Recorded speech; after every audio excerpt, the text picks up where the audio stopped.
Let's get into this right here. The Lakers get destroyed by one of the worst teams in the NBA as LeBron James returns. It makes a show, not a good show to see, folks. And I'm gonna tell you, they might have threw this game, man. I haven't seen that many games in the second half of the season to where I thought, these teams were throwing games, but who knows? The Cavs are on a 5-game losing streak. You don't know, folks. I mean, to me, that's what I see in this league. And what it points to is the fact that good teams aren't supposed to get blown out by bad teams. No, they're not.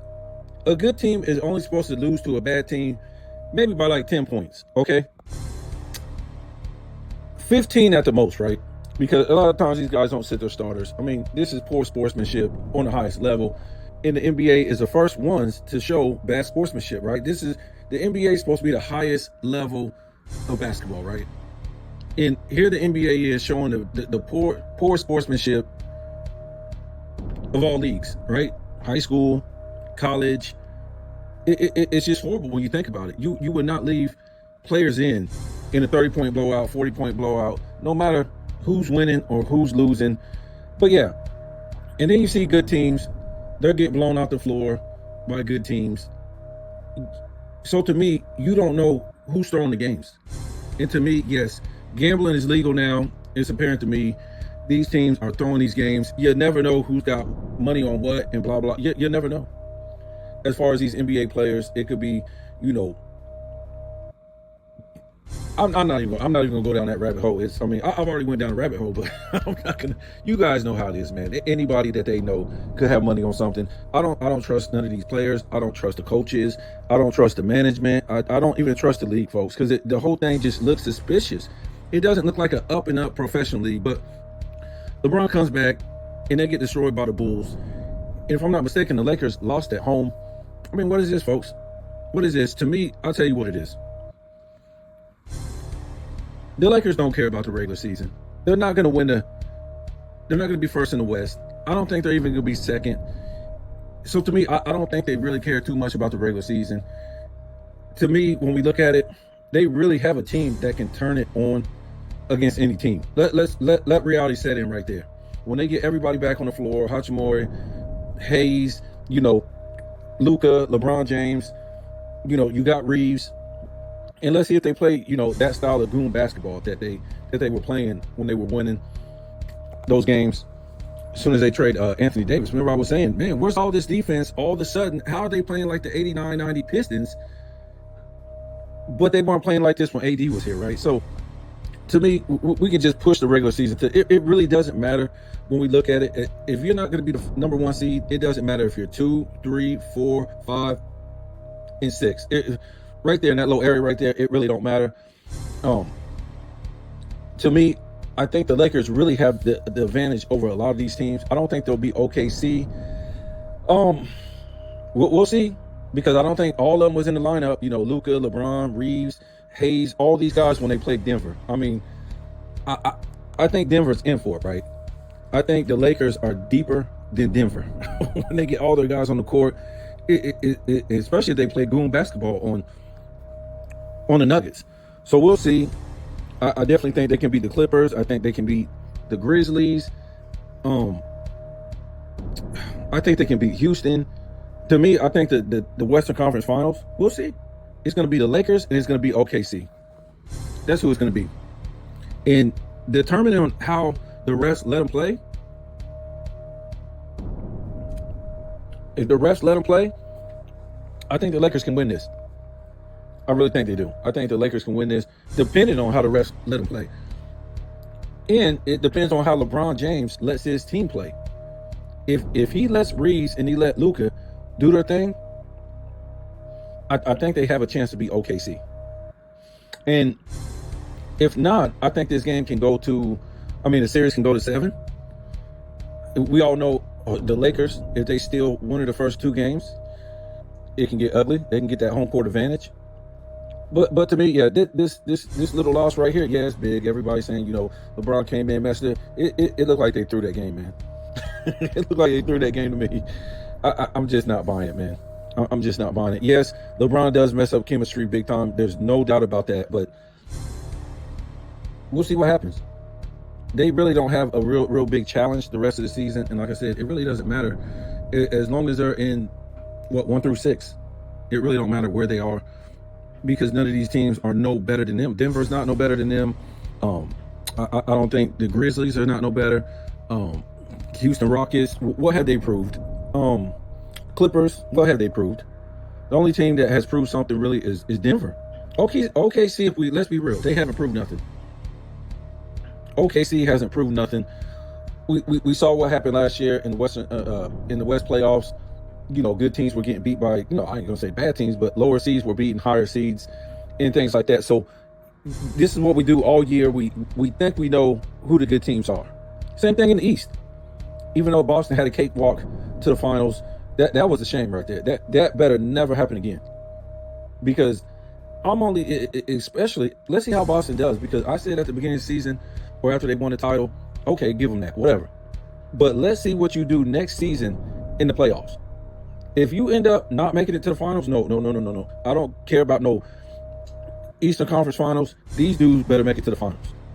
Their team is deep, and they basically ain't been playing for Porzingis that much this year. So they better get back to the finals. If they don't get back to the finals, to me, that championship was a fluke. That I'm gonna put that championship with the bubble championship, because I don't see it no different than the bubble. That cakewalk that Boston had, no way, buddy. They better be back in the finals. They don't have to win the finals, but they better come out of the East and be in the finals and ready to play whoever in the West. That's all I'm gonna give Boston. I'm trying to tell you. But again, we're trying to, just like last year in the West, we're trying to say who was the good team. Remember, the Nuggets were supposed to repeat. They were supposed to win 2 championships in a row. Remember, Denver was unstoppable. Remember that, right? That's how we had Joker winning back-to-back championships. He was going to go down as this, top 5 player of all time and stuff like that. Now, he's borderline top 10. He's not in the top 10 now. If he would have won that championship, people would have put him in that top 5. I mean, I wouldn't, but that's what they were saying. Remember, they were even saying, you had dudes like Uncut saying he was better than Michael Jordan. Either it was Uncut or Scappa, all this crazy stuff, man. And look where we are now. So even if Denver doesn't make it to the championship again this year, guess what? Where do we put Joker? A stat dude? A guy who could just put up stats without winning statistical titles and only has 1 championship? Where do we put Joker? You ain't gonna put him too far. You ain't gonna put him too... I put him over LeBron James already, but to me, he's not even over Curry. He's not over Curry. And I think because I took LeBron James out of my top 10, I might have to put Curry in that top 10. Because the top 10 was, what was it? Jordan, Wilt. It don't have to be in whatever order, I'm just saying. But Jordan, Wilt, Kareem, Magic, Russell, Bird, who else? Tim Duncan, Hakeem Olajuwon, Shaq, and yeah, I guess I could put Curry. I guess I could put Curry. I could put, now, to me, as far as players, on-court play, I could put a lot of guys over Curry. I could put, to me, I think people like Karl Malone, Charles Barkley, I'm being serious, David Robinson, a lot of guys were better than Curry. I'm just saying, folks. But when we talk about career, those guys that I mentioned, that's why they're in the top 10, because overall career, they had the best careers, in my opinion. Now, to me, I would put Jerry West over Curry as a player. And that's what I'm talking about. As a player, I could put a lot of guys over Curry. Curry's a one-way player, man. He don't really play no defense, man. I mean, I don't know. He never even made a defensive team. And when I say never made a defensive team, I don't say that because when you look at other players in the past and you say, oh man, that guy never made a defensive team, or he wasn't a two-way player, but you got to look at the guys they were going up against. We would consider Bird a good defender, not a great defender, a good defender. I would consider Magic Johnson a good defender, but not a great defender. That's just how it is.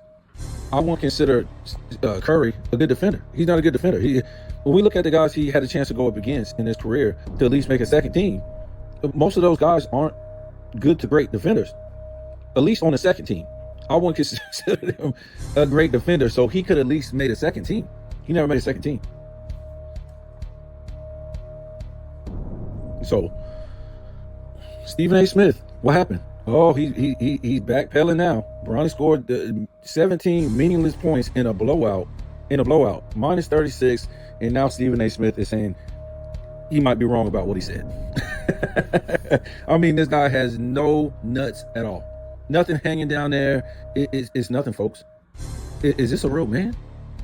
I think it's Kermit the Frog on TV. I mean, the dude looks like a black Kermit the Frog in the first place. But as a man, you get pumped, and then you kind of like backpedaled after you got pumped, and didn't want no beef about it.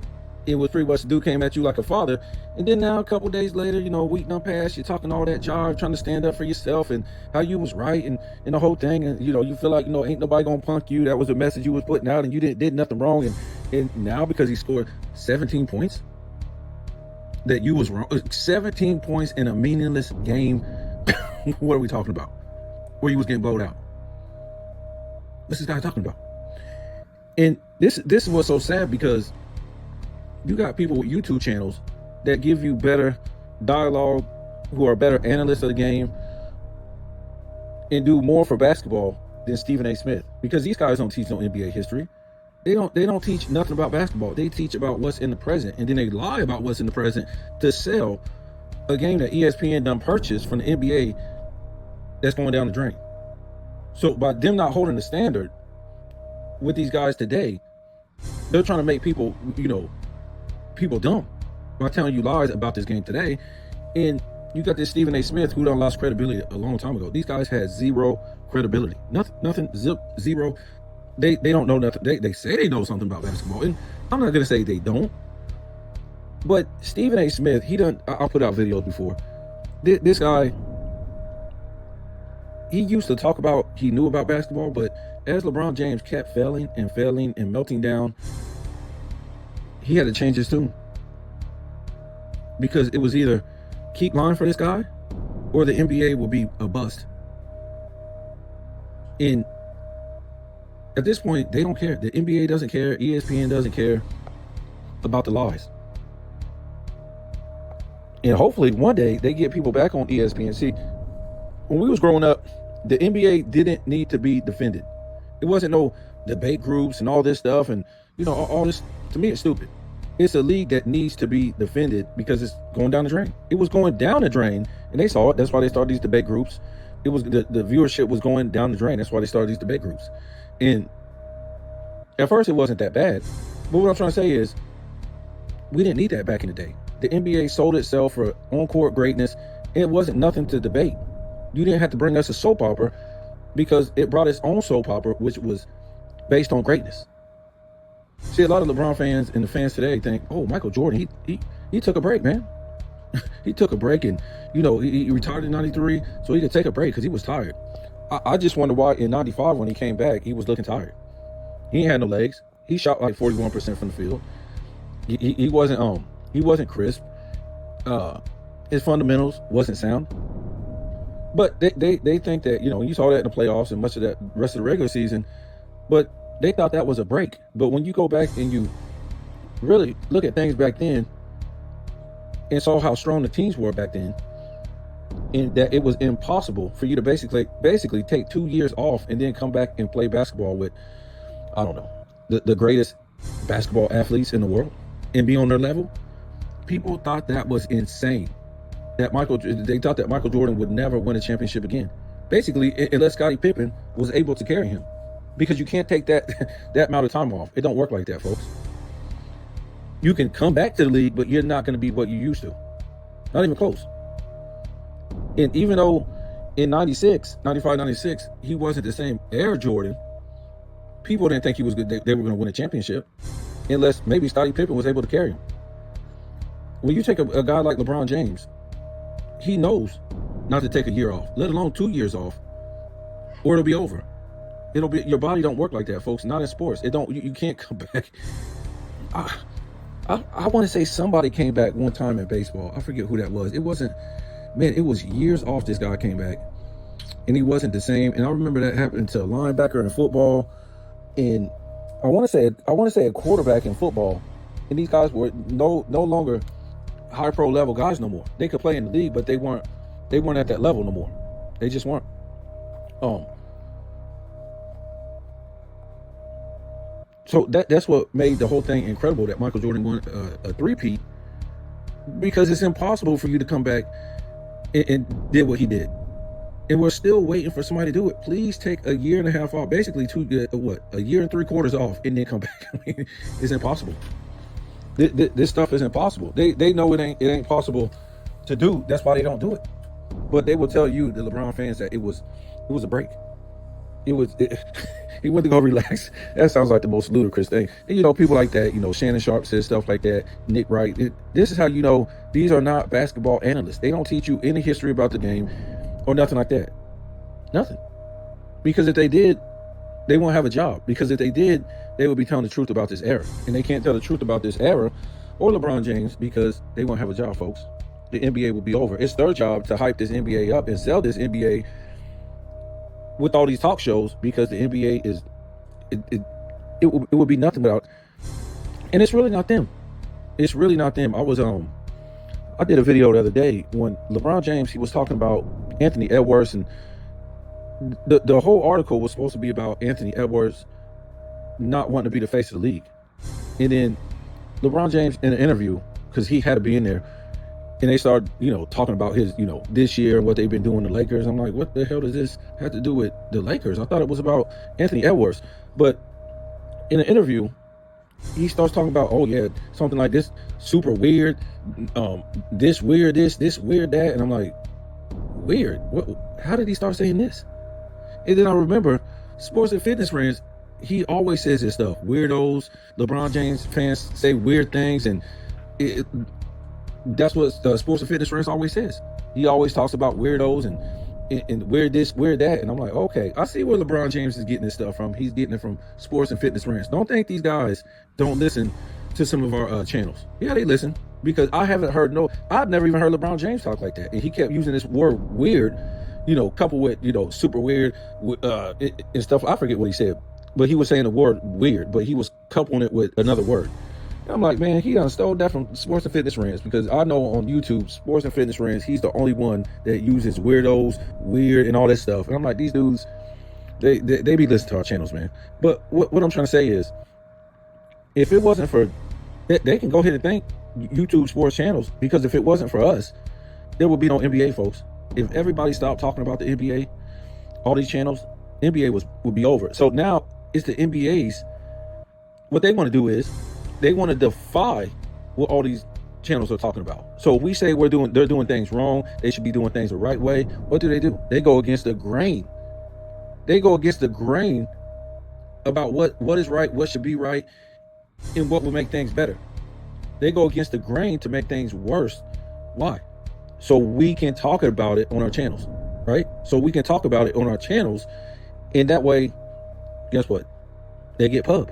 The NBA continues to sell, because now everybody's talking about the NBA. So when I say there's no on-court greatness in the NBA, if there was on-court greatness in the NBA, basically a lot of guys wouldn't even have channels, because most of our channels is talking about how bad the NBA is, not because we're hating on the NBA, because this is what they give us.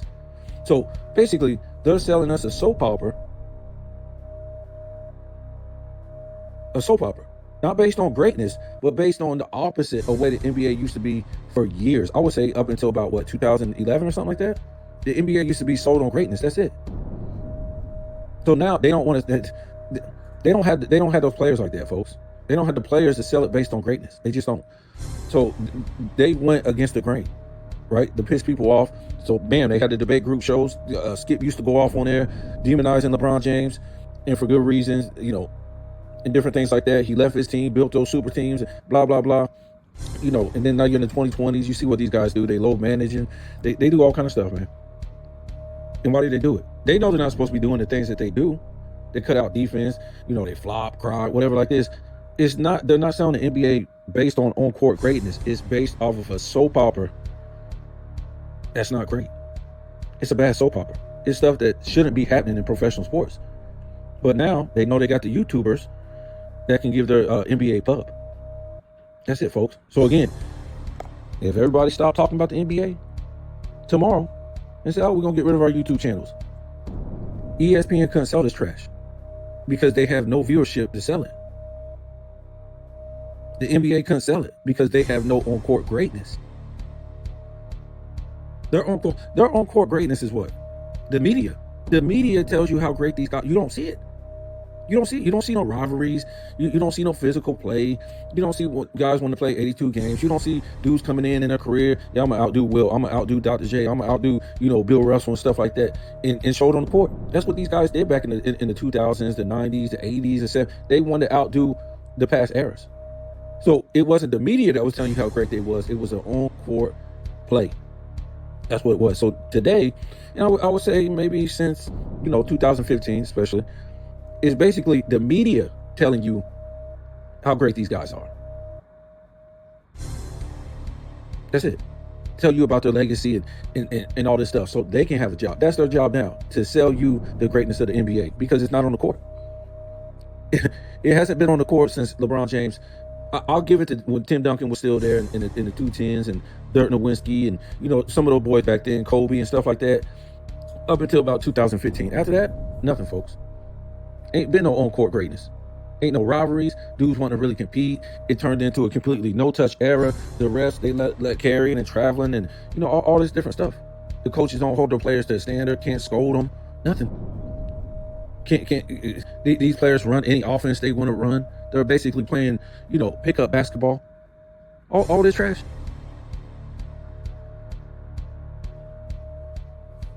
That's what it is, folks. And then you got this Stephen A. Smith. He's a joke.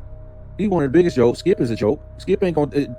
When Skip ever talked to you about NBA history? None. They're here to sell what's in front of you, because without them selling you what's in front of you, it's over. The NBA is dead. They ain't got nothing to stand on, folks. They ain't got they don't have viewership. So the little viewership that they have is basically from social media. But like I said, you cut out the social media, the NBA is dead, man. You can't say that about the NFL. NFL only play one game a week. NFL is the NFL. We're loyal to our teams. These there's no loyalty today. There's no loyalty. The viewers, what do? They go team to team and they follow the player. There's no loyalty to the team. Wherever that player goes, that's what they're a fan of, really. Yeah. How many Cleveland fans, they went to Miami? Yep. And then some of those Miami fans that were LeBron James fans, they went to Cleveland. And then some of them Cleveland fans, they went over there to LA. These dudes ain't loyal, man. They followed a loser around the league. Same thing with a lot of these other guys. James Harden fans, Durant fans, maybe Bill fans. A lot of these dudes, wherever they switch off and go to, they'll just follow these dudes. They're not fans of the team. You don't have that no more, because the players, they're not loyal to the teams. So, and they don't have to, because like I was trying to tell you, these ain't real NBA fans to me. I could tell by the way the crowd acts when the team go. Back in the day, if a team went on a 10-0 run, I'm talking about that thing would be erupting. The whole damn stadium or the arena, the announcers couldn't even hear themselves, folks. I'm talking about, you hear none of that today. If a dude traveled or carried, the crowd would start erupting,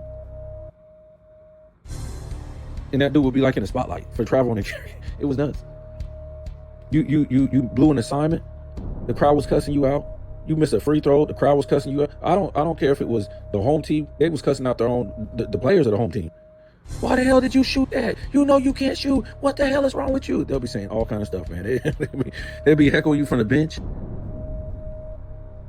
See, the crowd, they were the coach back then. You thought you was getting in front of coach. The crowd was calling you all kind of names and scolding you and all that stuff, because guess what? They paid your bills. They paid your salary.